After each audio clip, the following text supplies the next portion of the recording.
More than 600 ancient coins dating back more than 2,000 years have been unearthed in North China's Hebei province. Archaeologists also excavated over 100 casting molds from the relics of a coin workshop. The coins, which are believed to be 3 millennia old, were discovered in pits in the ancient town of Huoluo Chaidong in Ordos City. Just minutes ago, experts made an unexpected discovery in China that could rewrite history. An ancient mint suggesting that China, not Greece or Turkey, was the first to create coins. Found in the ancient city of Guangzhong, this mint dates back centuries, potentially altering our understanding of economic history. While coins might seem like small change, they offer significant insights into ancient economies and societies. Could the world's economy collapse if China leverages this discovery? Let us explore why this seemingly innocent find could give China domination over global finance. The secrets of ancient coin production. The ancient city of Guangzhong was founded around 800 BC. By 770 BC, bronze was used to make items like ritual vessels, weapons, and tools. The process of making coins started much later, between 640 BC and 550 BC. The research is led by Hao Zhao, an archaeologist from Zhengzhou University. His team has been excavating the site since 2011, uncovering old workshops and hundreds of pits filled with leftovers from metalworking. They found that spade coins were first made here during the specified period. This finding is significant because it changes our understanding of where coin minting began. This shift in the recognized birthplace of coin minting from the west to east is not just a minor detail. It reshapes the narrative of technological and economic progress, suggesting that ancient Chinese civilizations were more advanced in certain aspects than previously understood. During their dig, they found 2 ancient coins shaped like small garden spades and several clay molds used to cast these coins. One of these coins was particularly well kept, measuring almost 6 inches in length and 2.5 inches wide, with a weight similar to that of a few sheets of paper. This site offered a rare peek into the detailed and careful process of making coins long ago. The artifacts found include molds made of clay, designed intricately with various parts like the sprue, core, and cavity core pin, all essential for shaping and pouring molten metal to form the coins. Diagrams and actual examples of these molds were presented, highlighting the precise craftsmanship required in ancient times. Bill Maurer, a professor at the University of California, Irvine, who specializes in anthropology and directs the Institute of Money, Technology, and Financial Inclusion, notes the significance of this discovery. He points out that while it's common to find coins grouped together, they usually lack any real context that tells us how they were made or used. Here, however, the situation is different. The site provides tangible evidence of coin production, showcasing the tools and methods used. Yet, Professor Maurer emphasizes that while the evidence is strong and gives us a glimpse into the production process, it isn't absolute proof of the origins of these coins. In the world of archaeology, finding direct connections between discovered items and their historical uses is challenging. The tools and coins from Guangzhong do not just represent ancient economic activity. They also open up many discussions about the people who lived during that time. What were their lives like? What were their daily activities and economic needs that led to the creation of such sophisticated tools for coin making? The artifacts suggest a society that possessed not only technological skills, but also an economic system, sophisticated enough to necessitate the use of coins. However, they also leave us wondering about the individual stories of those who crafted and used these items, stories that are forever lost to history. This discovery, therefore, while illuminating, also highlights the gaps in our understanding of ancient civilizations and the limits of what we can learn from the physical remnants they leave behind. Coins are an ancient form of money that has sparked much debate about their origins. Historians have long argued whether it was the Chinese or the Lydians who first introduced coins. Although recent research at a Chinese mint has generated excitement, it does not conclusively show that Chinese coins predate those made by the Lydians. Lydia, an expert not involved in this research, points out that while the ancient Chinese coins and their mint are significant, there is no definitive proof to claim they are older than the Lydian coins. The research team, led by Zhao, approach their findings with caution. They note that the location of the mint near the administrative center might suggest some recognition or at least knowledge of the minting process by local authorities. However, they also make it clear that this doesn't prove that the government was directly involved in creating coins. Their research raises more questions than it answers, hinting at a complex relationship between emerging government systems and economic practices, but it does not provide straightforward answers. Let's dive into a debate that questions the true origins of money, the birthplace of minting.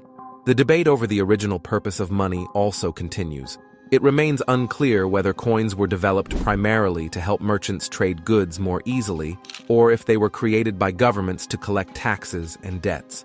This question is still open to interpretation. Another researcher comments that while the findings are interesting, they don't conclusively prove anything specific. They do, however, highlight the likely scenario that the use of coins evolved slowly, becoming a normal part of everyday life and reflecting gradual changes in society rather than emerging from a single dramatic innovation. This perspective doesn't resolve the debate about who minted the first coin, but emphasizes that historical developments are often gradual and integrated into daily life without sudden breakthroughs. This discussion invites us to consider the deeper implications of these findings. While the discovery of old coins and relics is intriguing, it also raises important questions about the motivations of our ancestors. Was the creation of money driven by the necessity of trade, or was it a strategic move by early rulers hungry for control? This debate is not just academic. It hints at the more calculated ways rulers might have used economic tools to control their citizens. Reflecting on this could change our understanding of ancient economies. These new insights suggest that from the very beginning, there was a close relationship between power and economic systems. The use of money, possibly intended as a way to simplify trade, may also have served as a means for rulers to strengthen their hold over their people. The discovery dramatically reshaped our knowledge about the origins of coinage, underscoring the sophistication of ancient economies.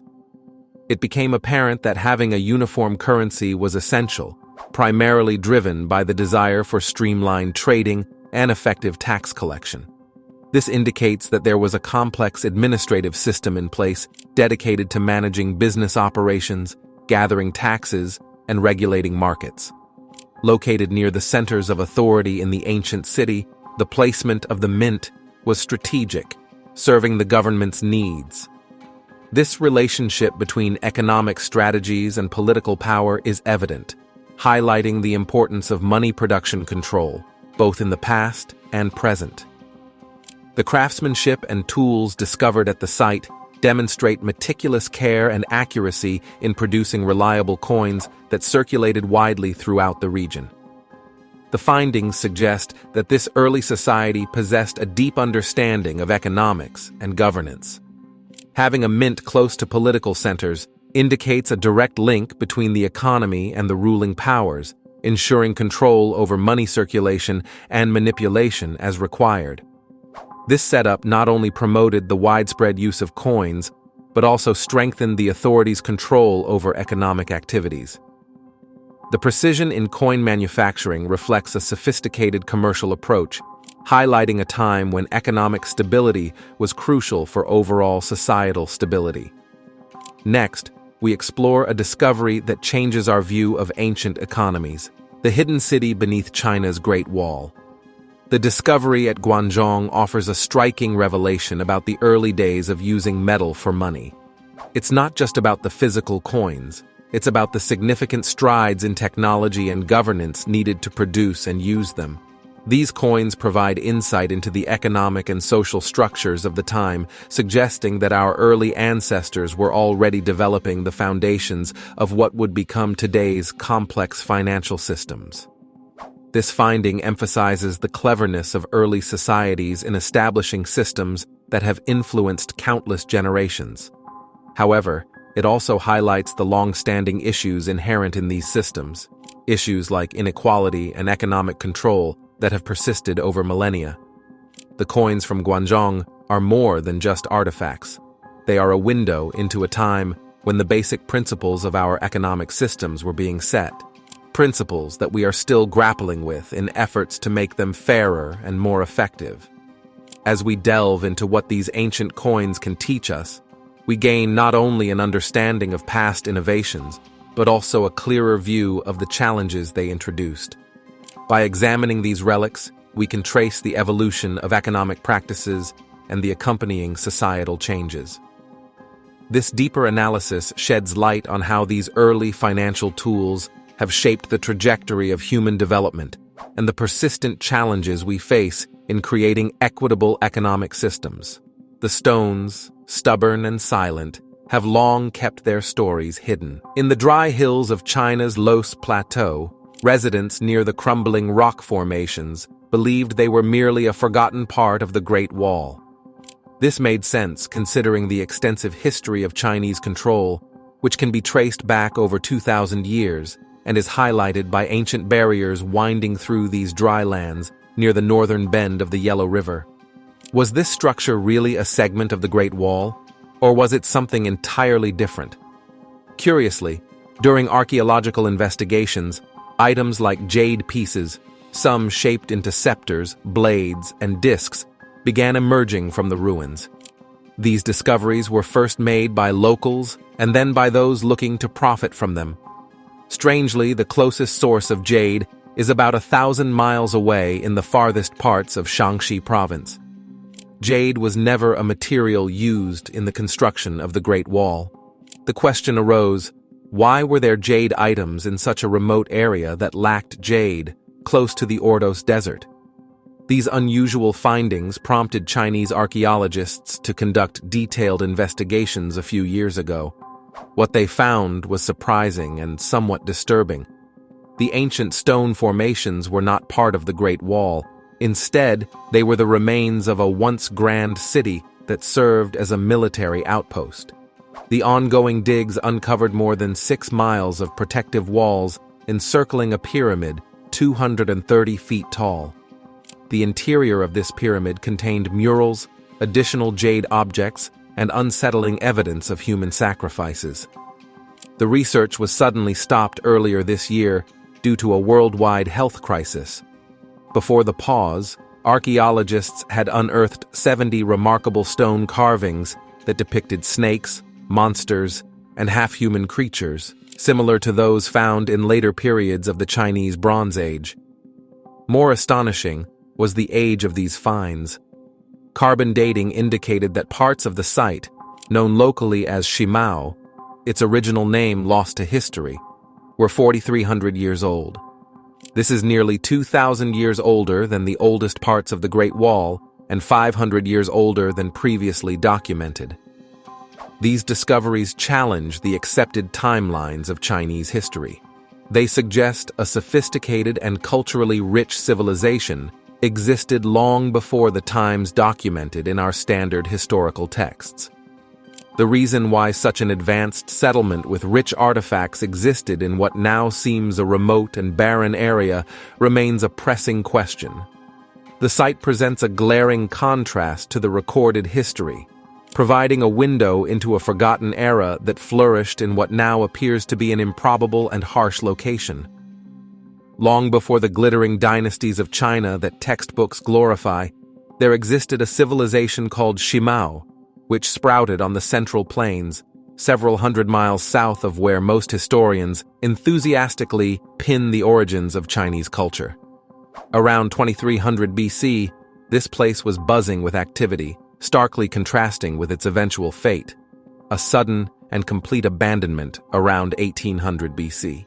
The reason behind this abrupt desertion remains frustratingly unclear. A rather inconvenient twist for those who pride themselves on their knowledge of Chinese antiquity, Shimao doesn't fit neatly into the traditional story. Ancient manuscripts, typically revered as the guiding lights of Chinese archaeology, fail to acknowledge such an ancient city this far north. It's as if Shimao decided to exist just to confuse historians or perhaps to remind them that history is never as tidy as it seems. Furthermore, Shimao was not just another settlement. It was an enigma wrapped in the ordinary, boasting an expanse about 25% larger than New York City's Central Park. It's a humbling thought. This so-called Neolithic backwater was engaging with cultures across vast distances, incorporating art and technology from the steppes to the north long before it became fashionable in more recognized centers of Chinese civilization. The influence of Shimao, although frustratingly undocumented, seeped into the foundations of subsequent dynasties, suggesting that its cultural and technological contributions were significant. Recent archaeological digs in nearby prehistoric sites have started to peel back the layers of obscurity, but the full story of Shimao continues to dodge definitive explanation, much like a shadow flickering at the periphery of a well-lit room. Now, let's look at Shimao, an ancient city that reveals the strategic uses of power. The dark ruins of Shimao. One can't help but wonder if the scholars and historians have been looking in all the wrong places, or if the remnants of Shimao are simply smirking at modern efforts from beneath centuries of soil, enjoying its position as an uncrackable historical riddle that keeps on giving, or withholding, depending on one's perspective. As the intrigues of Shimao slowly unfold, they challenge the established narratives, reminding us that history is often written by those who claim to know the past, rather than those who actually understand it. Shimao remains an incompletely dug-up site located in the barren hills above the Tuwei River. This site challenges historians to revise what they thought they knew about the beginnings of Chinese civilization by broadening their understanding of China's ancient cultures, their locations, and foreign influences. As the site slowly reveals more, it's clear our previous understanding was incomplete. Positioned in a conflict-ridden area, the city of Shimao was built in the middle of an ongoing battle zone. This pyramid was not just for show, it was a critical part of the city's defense strategy. While it stood only half as tall as the Great Pyramid of Giza, its base was significantly larger, suggesting a substantial effort to fortify against enemies. The elite of Shimao didn't simply reside anywhere. They chose the safest and most secure location, the top of the pyramid. Here, they built an extensive 20-acre complex that included everything they needed: water supplies, places to make crafts, and probably spaces for religious ceremonies. This setup ensured they had both luxury and safety, reserved for those at the very top of society's hierarchy. However, a more unsettling aspect of Shimao came to light with a recent discovery under the city's eastern wall. Here, archaeologists found 80 human skulls laid out in 6 distinct groups in pits. Notably, these skulls were all that remained. No other bones were found with them. This grim discovery might suggest some form of ritual sacrifice or a stark method of displaying power and control over enemies. It paints a picture of a society that, while advanced and structured, also embraced extreme methods to maintain order and assert dominance. This site forces us to rethink not only the historical beginnings of Chinese society, but also the complex behaviors and social structures of ancient communities. It highlights how environments fraught with danger and competition can shape human settlements, influencing everything from architectural designs to social hierarchies. As more of Shimao is excavated, each layer peeled back adds depth to our understanding of these ancient people, their struggles, and their ways of life. In the heart of the old city, near the busy East Gate, archaeologists found something startling. They discovered 2 deep holes filled with human skulls right by what used to be the main entrance of the city. These findings suggest a dark event in history, the ritual killing of people when the city walls were being built. Most of the skulls belong to young women, pointing to a gruesome form of human sacrifice that dates back to the earliest times in Chinese history. The detailed examinations by scientists showed that these young women were probably captives from an enemy group, killed in a stark show of power. The way their skulls were arranged wasn't just random. It was meant to send a message of fear and control to anyone entering the city. Imagine crossing into the city, not knowing that just beneath you was a site of ancient killings. The whole setup was designed to intimidate and control. Above these burial pits, the city walls had carvings that looked like large eyes, giving the impression that they were watching over the gate. This was no comforting watch, but a menacing surveillance meant to instill a sense of constant observation and dominance. Moreover, the walls were studded with pieces of black and dark green jade, which sparkled in the light. These weren't just decorative, they were symbols meant to protect against evil, and at the same time display the wealth and power of Shimao's rulers. Clearly, Shimao didn't have its own jade, indicating that these valuable stones were brought in from far-off places, showing the city's vast trade networks and the ambitions of its leaders. This significant discovery happened by chance in 1986, when construction workers near Sanxingdui, about 40 kilometers from Chengdu, came across these historical artifacts. These findings offer a glimpse into the harsh realities of ancient rule, where art and ritual killings were intertwined with the politics of power and intimidation. The jade adornments and the menacing stone carvings were not just for show. They were tools used by the elite to maintain their grip on power and to scare off any opposition. Now, we examine a find that reshapes what we know about China's ancient history. The horror stories beneath Guangxi's Sinkhole Forest. In Sichuan province, workers accidentally uncovered a collection of ancient artifacts.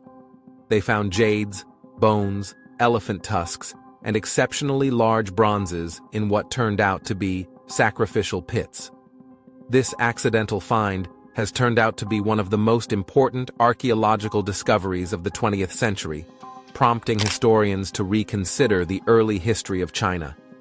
Previously, it was believed that the origins of Chinese civilization were centered around the Yellow River, located 1,200 kilometers to the northeast. However, the artifacts found in these sacrificial pits date back to around 1800 BC and suggest a different story. The bronzes from Sanxingdui are not only larger but also more refined than any previously discovered, indicating a high level of craftsmanship and cultural sophistication. The culture associated with these artifacts, known as the Sanxingdui culture, appears to have flourished for more than 500 years before it ceased to exist. The disappearance of such a developed society is confusing, especially since they left no written records or human remains that could provide clues about their sudden decline. The significance of this find extends beyond the artifacts themselves. It challenges the established understanding of where and how Chinese civilization developed. The discovery suggests that significant cultural and technological advancements were happening in areas that historians had not previously considered. This calls for a thorough revision of historical texts to include the contributions of the Sanxingdui culture. As researchers continue to study these artifacts, they hope to learn more about the people who created them. Questions about their social structures, religious practices, and eventual fate remain unanswered. The artifacts are a silent testament to a once thriving culture, and their discovery has opened a new chapter in the study of ancient China. It urges scholars to expand their perspectives and consider the broader complexities of historical development in the region. Researchers stumbled upon something interesting in Chengdu, which provided hints about a long-lost civilization. As they delved deeper, connections between sites like Sanxingdui and Jinsha emerged, shedding light on a 3,500-year-old society whose sudden disappearance remains unexplained. This discovery raises questions about the origins and the abrupt end of this ancient group, sparking a deeper examination of their historical path. The ongoing research is set to display a range of significant artifacts that have been unearthed, offering insights into the life and abrupt vanishing of these people. It seems as if the annals of history are opening up, allowing us to explore its long-forgotten episodes. Explorers found an ancient forest at the bottom of a huge sinkhole in China. This hidden forest has tall trees, some as high as 426 feet. The sinkhole is in the Guangxi area, and it's 630 feet deep with a space of over 176 million cubic feet. As scientists suggest, this newly discovered forest could potentially be home to previously unknown species. Known for its numerous and large sinkholes, the Guangxi area continues to draw interest with its natural underground wonders. The site not only reveals a primeval woodland at its base, but also includes 3 caverns, each adding to the overall intrigue of this natural phenomenon. The findings not only challenge our understanding of the natural world, but also invite us to ponder what other undiscovered wonders might be hidden away in the depths of the earth. These discoveries offer a fascinating glimpse into both our past and the hidden natural world, prompting us to question and explore the unknown aspects of our planet's history and ecology. A landscape that suddenly became steep and dangerous, the team faced a daunting 100-meter descent. Using a technique usually reserved for the most challenging caves, they rappelled down into the caverns. Below, they discovered a lush forest growing deep within the tunnels. Trees and various plants carpeted the ground, creating a vibrant ecosystem in an unlikely place. Reaching the bottom of the pit, the explorers found a scene that resembled a tropical rainforest. The trees were unusually tall and slender, reaching upward toward the sparse light. This unusual forest confused the team as they expected barren underground conditions, not thriving greenery. As they explored further, they encountered more peculiarities, including a rare type of bamboo that was square-shaped, highly unusual and out of place in such an environment. They continued to search for a cave that was supposed to link to an underground river, but found none. It appeared that the river's path had been altered, possibly by natural underground changes that occurred over many years. Could this hidden ecosystem challenge our understanding of life on Earth? Share your thoughts below, leave a comment, and subscribe for more fascinating explorations.